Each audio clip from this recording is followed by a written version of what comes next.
ស្វាគមន៍មកកាន់វីដេអូខ្ញុំបាទសួស្តីបងប្អូនអរគ្នាថ្ងៃនេះខ្ញុំមានចំណេះដឹងថ្មីមួយចង់ចែករំលែកដល់បងប្អូនអរគ្នាគឺរបៀបដាក់ chat auto reply របស់ Messenger របស់ page សម្រាប់បងប្អូនទាំងអស់គ្នាដែល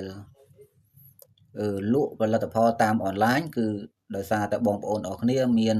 page ច្រើនហើយលក់ផលិតផលច្រើនបងប្អូនទាំងអស់គ្នាមិនមានពេលក្នុងការតបឆាតជាមួយនឹងអតិថិជនទេដូច្នេះបងប្អូនទាំងអស់គ្នាត្រូវរកកន្លែងដើម្បីដាក់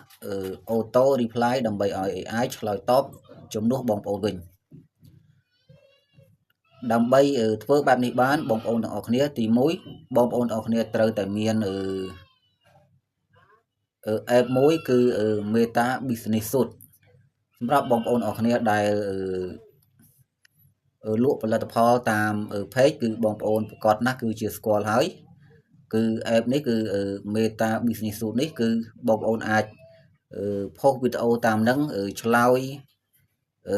ឆាតជាមួយអតិថិជនតាមនឹងបានគឺបានមួយសិតតែម្ដងតោះកុំឲ្យបងប្អូនខាតពេលវេលាយូរចូលទៅធ្វើជាមួយខ្ញុំទាំងអស់គ្នាជាដំបូងសូមបងប្អូនអរគ្នាចុចចូលកម្មវិធីMeta Business Suite មក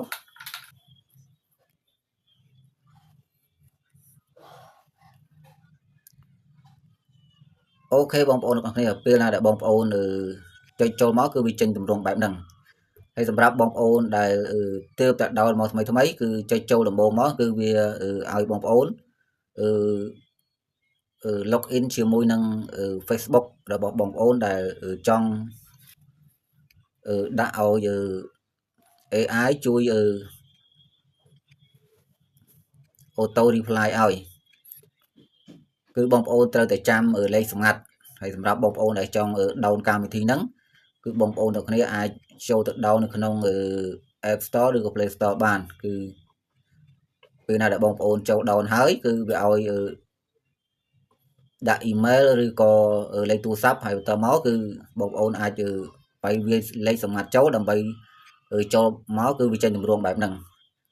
ហើយបន្ទាប់មកគឺបងប្អូនទាំងគ្នាចេញទម្រង់បែបហ្នឹងហើយបងប្អូនទាំងគ្នាចុចលើកន្លែងត្រេ3ខាងស្ដាំដៃហ្នឹងខាងក្រោមហ្នឹងបងប្អូនគ្នាគឺបងប្អូនចុចចូលកន្លែងហ្នឹងមកដើម្បីចូលទៅដាក់chat auto reply បន្ទាប់មកបងប្អូនទាំងគ្នាកន្លែងមកមើលកន្លែងដាក់ថា setting កន្លែងរូបកងចាក់ហ្នឹងបងប្អូនទាំងអស់គ្នាចុចចូលកន្លែងហ្នឹងមកហើយបន្ទាប់មកវាចេញទម្រង់បែបនេះបងប្អូនទាំងអស់គ្នាអូសវាឡើងទៅលើតិចមកហើយបន្ទាប់មកគឺបងប្អូនទាំងអស់គ្នាឃើញកន្លែង Messenger ហ្នឹងកន្លែងរូបឆាត Messenger នេះបងប្អូនគ្នាគឺបងប្អូនទាំងគ្នាចុចចូលកន្លែងហ្នឹងមកហើយបន្ទាប់មកទៀតគឺបងប្អូនទាំងគ្នាចុចលើកន្លែងខាងលើក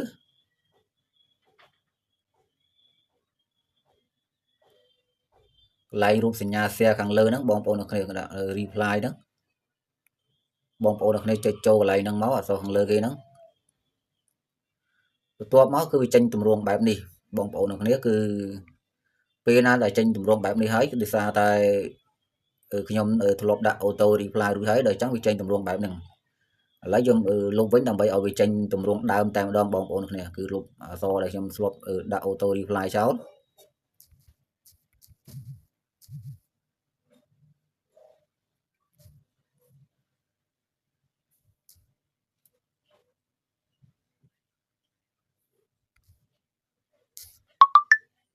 អូខេបងប្អូនគ្នាឥឡូវខ្ញុំលុបចោលវិញសិន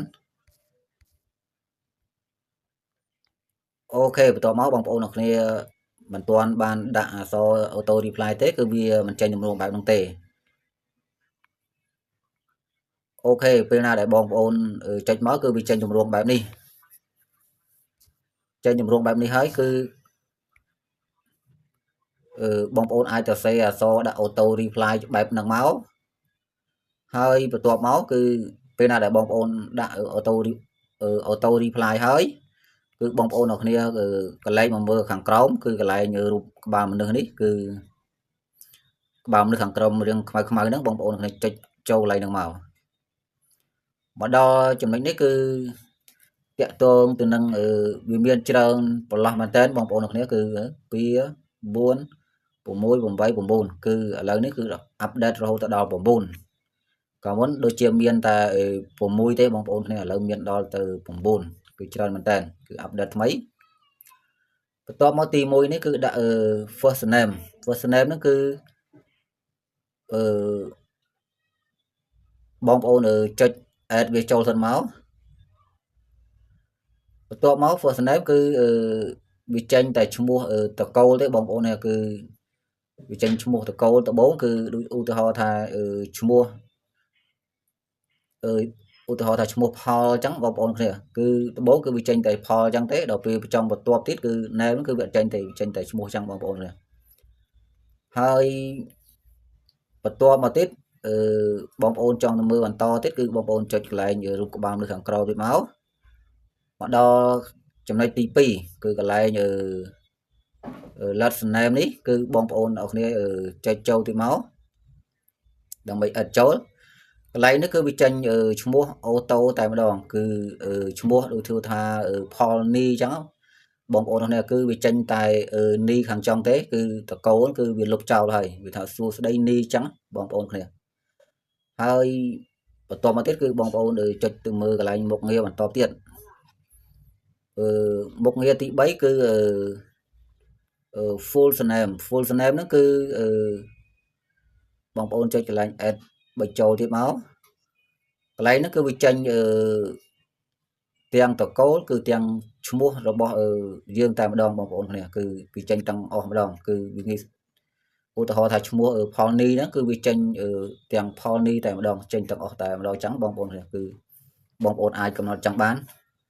ហើយបន្ទាប់មកបងប្អូនគ្នាអាចមកមើលមុខងារបន្តទៀតបន្ទាប់មកគឺមុខងារ Facebook page name Facebook page name គឺឈ្មោះរបស់ Facebook បងប្អូនគ្នាអានេះខ្ញុំបង្ហាញបងប្អូនមួយខ្ញុំបង្ហាញតែជាក់លាក់តែ3ខាងលើទេហើយបន្ទាប់មកគឺកន្លែងFacebook page link គឺ link របស់ Facebook តែម្ដងបងប្អូនគ្នាមានដូចជាដាក់លេខទូរស័ព្ទphone number email address ឬ address គឺបងប្អូនអាចដើម្បីឲ្យងាយស្រួលមកគឺខ្ញុំយកកំណត់យកទី3 full name ដើម្បីយកទាំងតកូលគឺទាំងឈ្មោះតែម្ដងពេលណាដែលបងប្អូនទាំងអស់គ្នាជ្រើសរើសយកបានហើយបងប្អូនទាំងគ្នាចុចកន្លែង add ចូលហើយបន្ទាប់មកទៀតគឺបងប្អូនទាំងអស់គ្នាចុចលើកន្លែងដើម្បី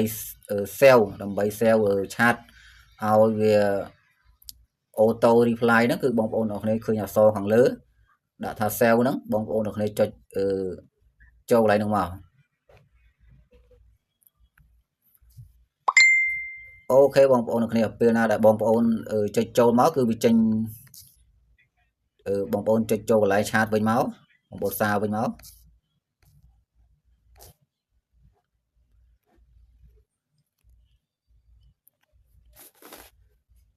បងប្អូនចុចចូលកន្លែងឆាតមកបងប្អូនគ្នាអូខេបងប្អូនគ្នាពេលណាដែលបងប្អូនចុចចូលកន្លែងឆាតមកគឺវាលោតឆាតអូតូតែម្ដងឥឡូវខ្ញុំសាក់ឲ្យមេដៃមួយ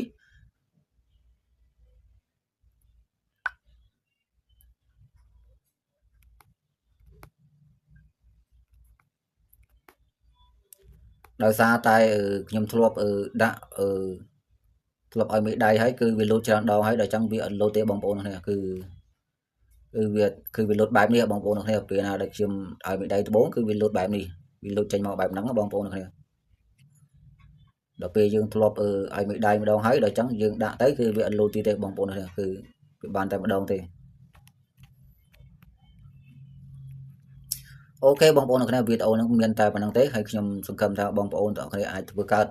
បានទាំងអស់គ្នាដើម្បីងាយស្រួលក្នុងការលក់ផលិតផលដើម្បីឆ្លើយតបជាមួយនឹងអតិថិជនគឺបងប្អូនមិនសូវមានពេលបងប្អូនអាចធ្វើតាមវិធីសាស្ត្រនេះបានគឺងាយស្រួលមែនតើ